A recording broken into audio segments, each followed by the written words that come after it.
Dumbphones have become super trendy.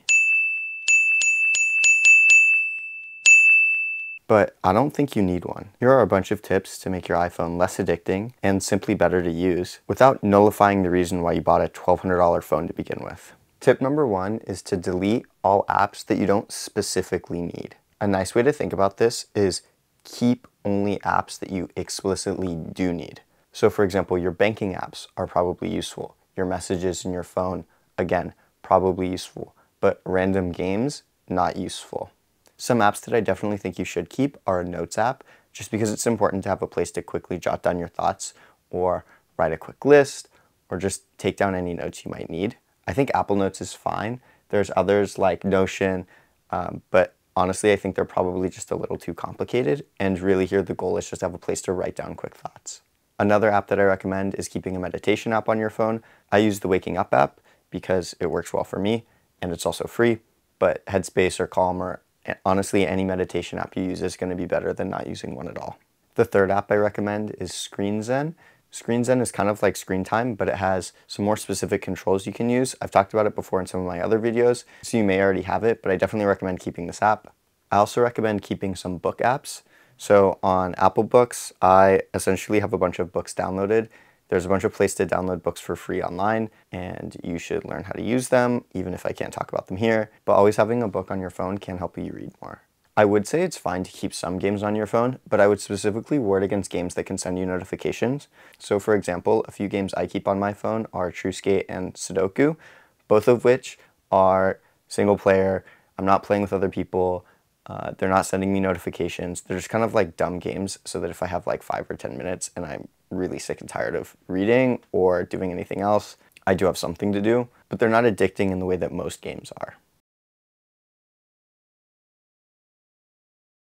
The next thing you're going to want to do is set up focus modes. Focus modes are kind of overpowered. In the same way that you have sleep and driving as focus modes set up already, you can customize some of your own ones just so that if there's some specific activity like work or reading where you want to be contacted by specific people, but you don't want your phone to just be completely wild, you can set that up. One thing that I specifically like about focus modes is that you can adjust who can and cannot reach you. So if I have a focus mode set up for work, I could set it up so that my coworkers can call me, and if I get like a phone call from one of my coworkers or an emergency call from one of my parents or something like that, those will go through, but I won't get a bunch of notifications from my friends in like the roommate group chat or anything like that. The next thing you're going to want to do is remove apps from your home screen. This will essentially clean up your phone. We're sort of getting into dumb phone territory here, but you can still search up these apps. It's just they're not visually clogging up your home screen, and they're going to be less distracting when you open your phone. If you don't have a good screen control, I would recommend doing this for social media apps like Instagram, but if you do, then honestly, it's probably not quite worth it. The next thing you're going to want to do is turn notifications off. There's going to be a few apps that you want to keep notifications on for. Specifically, for me, it's Maps, just because if I'm navigating somewhere, I want to get notified when I'm supposed to like make a turn or something.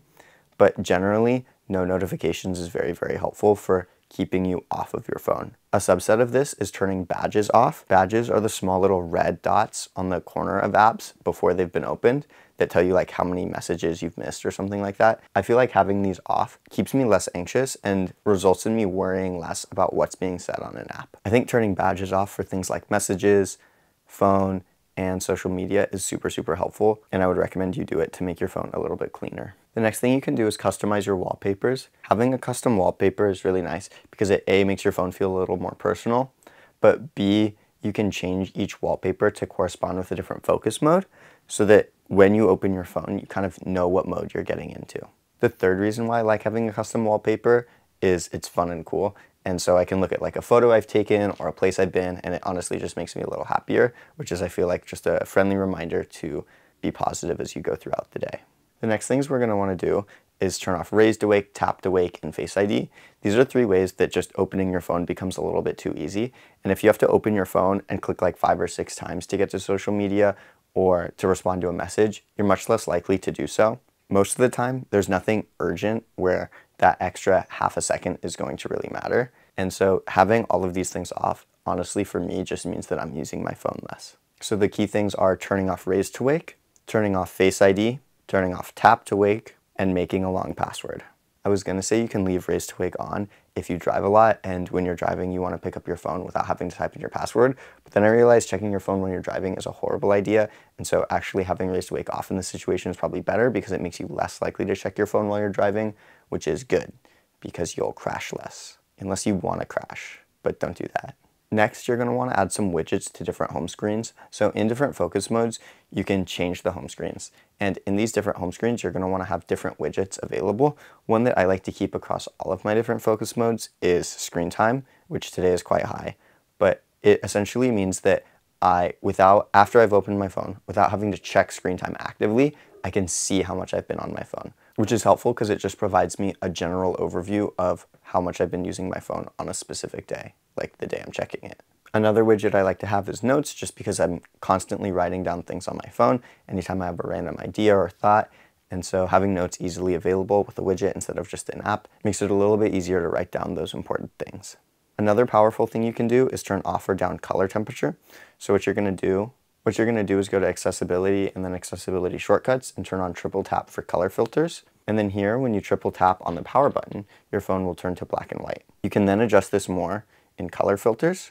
Changing this intensity slider essentially adjusts how colorful or gray your phone is.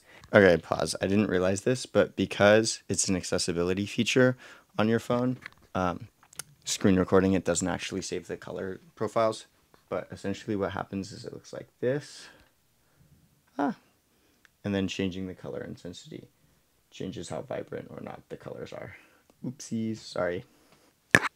Keeping it grayscale will just make it less addicting. Although if you want to have some color, you can make it mostly grayscale, which is what I've been doing recently, because it makes it less addicting, but you can still get the vague idea of what a color is.